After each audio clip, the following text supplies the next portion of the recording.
સમાચારો પર નજર કરીએ તો રાજકોટ મહાનગરપાલિકા દ્વારા ડિજિટલ સેવાની દિશામાં મોટું કદમ ઉઠાવીને નવું ઓનલાઈન પોર્ટલ લોન્ચ કરવામાં આવ્યું છે, જેનાથી શહેરના લાખો નાગરિકોને મોટી રાહત મળશે। આ નવી સિસ્ટમ હેઠળ હવેથી જન્મ અને મરણના પ્રમાણપત્રો કોઈપણ ફી ચૂકવ્યા વિના સંપૂર્ણપણે વિનામૂલ્યે ઓનલાઈન મેળવી શકાશે। અગાઉ અરજદારોએ જે સર્ટિફિકેટ માટે 50 રૂપિયા ચૂકવવા પડતા હતા, તે હવે સીધા અરજદારના ઈમેલ મારફતે ડિજિટલી મોકલી આપવામાં આવશે। આ સુવિધાને કારણે નાગરિકોને હવે મનપા કચેરીના ધક્કા ખાવાથી અને કલાકો સુધી લાંબી લાઈનોમાં ઊભા રહેવામાંથી કાયમી મુક્તિ મળશે।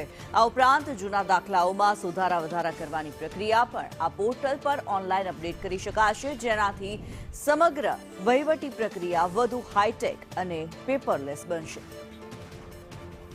મયુર સોની વધુ વિગતો જણાવી રહ્યા છે। જી મયુર।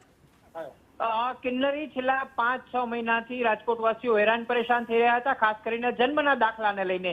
આ દાખલા માટે વારંવાર કલાકો સુધી લાઈનમાં રહેવું પડતું હતું। હવે મહાપાલિકા દ્વારા નવું ડિજિટલ સોફ્ટવેર છે તે લોન્ચ કરવામાં આવ્યું છે, તેની સફળ ટ્રાયલ છે એ પણ થઈ ચૂકી છે।